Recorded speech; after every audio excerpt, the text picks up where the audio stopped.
Hi friends, అందరికీ నమస్కారం. Welcome to my channel. ఈరోజు మన ఛానల్లో మరొక కొత్త రెసిపీ వచ్చేసి ఉసిరికాయ పులిహోరని ఎలా చేయాలో చూద్దామండి.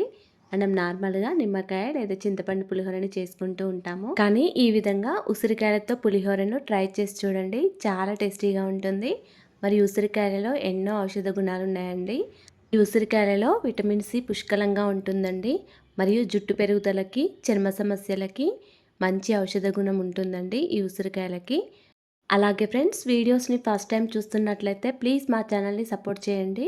మరియు హైప్ బటన్ని ప్రెస్ చేయండి ఫ్రెండ్స్. మరి ఎంతో టేస్టీగా చాలా సింపుల్గా చేసుకునే ఈ ఉసిరికాయ పులిహోరని ఇప్పుడు ఎలా చేయాలో చూసేద్దాం. ఉసిరికాయలతో పులిహోర చేయడానికి ముందుగా ఒక కుక్కర్ తీసుకొని ఇందులోకి ఒక 2 గ్లాసుల వరకు బియ్యాన్ని వేసుకున్నాను. మీరు కావాలనుకుంటే అన్నంని గిన్నెలో అయినా వండుకోవచ్చండి. ఇక్కడ నేనైతే కుక్కర్లో వండేసుకున్నాను. ఈ బియ్యాన్ని ఒక 2-3 సార్లు శుభ్రంగా వాటర్తో కడుక్కొని దీనిలో ఒక 3 గ్లాసుల వరకు వాటర్ వేసుకోవాలి. ఇప్పుడు దీనిలో రుచికి సరిపడా సాల్ట్, కొద్దిగా ఆయిల్, కొంచెం పసుపు వేసుకోవాలి. కుక్కర్లో కాకుండా గిన్నెలో అన్నం వండినట్లయితే మరొక హాఫ్ గ్లాసు లేదా ఒక గ్లాస్ వరకు వాటర్ ఎక్స్ట్రా వేసుకోవాలండి. ఇప్పుడు ఇలా అన్నీ వేసిన తర్వాత ఒకసారి గరిటెతో కలుపుకొని స్టవ్ ఆన్ చేసుకొని ఈ కుక్కర్ని స్టవ్ మీద పెట్టుకోండి. ఒక 2 విజిల్స్ వచ్చే వరకు ఉంచుకొని స్టవ్ ఆఫ్ చేసుకోండి. తర్వాత ఉసిరికాయలు వచ్చేసి ఒక 6 వరకు తీసుకున్నానండి. ఈ ఉసిరికాయలను శుభ్రంగా వాటర్తో కడుక్కొని ఇలా చాక్తో నెమ్మదిగా కట్ చేసుకోవాలి. ఇలా చిన్న ముక్కలుగా కట్ చేసుకొని పక్కకు పెట్టుకోండి. తర్వాత ఒక చిన్న మిక్సీ జార్ తీసుకొని ఇందులోకి ఒక పావు టీ స్పూన్ వరకు మిరియాలు, ఒక 1½ టీ స్పూన్ వరకు నువ్వులు, ఒక హాఫ్ టీ స్పూన్ వరకు ధనియాలు వేసుకొని మెత్తగా గ్రైండ్ చేసుకోండి. ఇలా గ్రైండ్ చేసుకున్న ఈ పౌడర్ని ఒక ప్లేట్లోకి వేసుకొని పక్కకు పెట్టుకోండి. తర్వాత మళ్ళీ అదే మిక్సీ జార్లోకి మనం కట్ చేసుకొని పెట్టుకున్న ఉసిరికాయ ముక్కలను వేసుకొని కొంచెం బరకగా గ్రైండ్ చేసుకోవాలండి. మరీ మెత్తగా కాకుండా ఇలా కొంచెం బరకగా ఉండేటట్టు గ్రైండ్ చేసుకోండి. ఇలా గ్రైండ్ చేసుకున్న ఈ ఉసిరికాయ పేస్ట్ అంతా కూడా పక్కకు పెట్టుకోండి.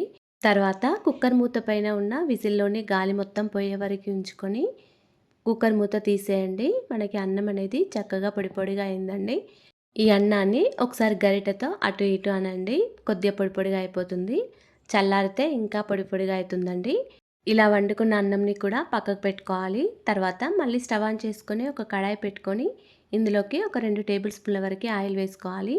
ఆయిల్ వేడిన తర్వాత ఒక టీ స్పూన్ వరకు జీలకర్ర, ఒక టీ స్పూన్ వరకు ఆవాలు, ఒక పావు కప్పు వరకు పల్లీలు, ఒక 2 టీ స్పూన్ల వరకు శనగపప్పు, మరొక 2 టీ స్పూన్ల వరకు మినపప్పు వేసుకొని ఫ్రై చేసుకోవాలి. ఇవన్నీ కూడా కొద్దిగా ఫ్రై అయిన తర్వాత దీనిలోకి కొన్ని ఎండుమిర్చి వేసుకోవాలండి. ఒక 3-4 వరకు ఎండుమిర్చిని ఇలా చుంచుకొని వేసుకోండి. అలాగే పొడుగ్గా కట్ చేసుకున్న పచ్చిమిర్చిని ఒక 4-5 వరకు వేసుకోవాలి. కొద్దిగా కరివేపాకు కూడా వేసుకొని ఫ్రై చేసుకోవాలి. ఇలా అన్నీ కూడా చక్కగా ఫ్రై అయిన తర్వాత దీనిలోకి నువ్వుల పొడిని వేసుకోవాలి. మనం మెత్తగా గ్రైండ్ చేసుకున్న ఈ నువ్వుల పొడిని వేసుకొని ఒకసారి కలుపుకోవాలి. ఇప్పుడు దీనిలోకి మనం గ్రైండ్ చేసుకొని పెట్టుకున్న ఉసిరికాయ పేస్ట్ అంతా కూడా వేసుకోవాలి. ఉసిరికాయ పేస్ట్ అంతా కూడా వేసిన తర్వాత ఒక 1 మినిట్ వరకు ఇలా కలుపుకుంటూ ఉండండి. తర్వాత దీనిలోకి పావు టీ స్పూన్ వరకు పసుపు, కొంచెం ఇంగువ వేసుకొని మొత్తం అంతా మళ్ళీ ఒకసారి కలుపుకోవాలి. ఉసిరికాయ పేస్ట్ అనేది కొంచెం ఇలా దగ్గరగా అయిపోతే సరిపోతుందండి. ఉసిరికాయ పేస్ట్ వేసిన తర్వాత ఎక్కువసేపు ఫ్రై చేయకండి, మాడిపోతుంది. ఇలా కొద్దిసేపు ఫ్రై చేస్తే సరిపోతుంది. ఇప్పుడు దీనిలోకి మనం పొడి పొడిగా చేసుకున్న అన్నంని వేసుకోవాలి. ఇలా అన్నంని వేసిన తర్వాత మొత్తం అంతా ఒకసారి కలుపుకోవాలండి. మనం వేసిన పోపంతా కూడా అన్నంలో కలిసే విధంగా బాగా కలుపుకోవాలి. అన్నీ కూడా అన్నంలో చక్కగా కలిసే విధంగా కలుపుకోవాలండి. ఇప్పుడు దీనిలోకి ఒక అరచెక్క వరకు నిమ్మరసం వేసుకోండి.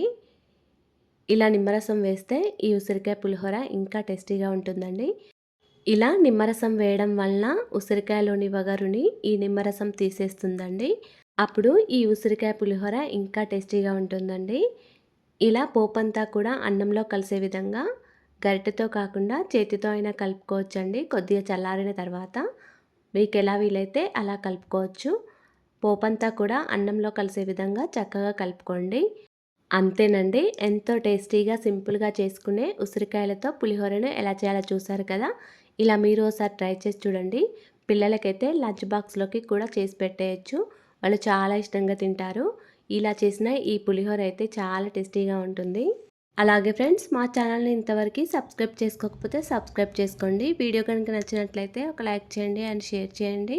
ప్లీజ్ మా ఛానల్ని సపోర్ట్ చేయండి. Thanks for watching.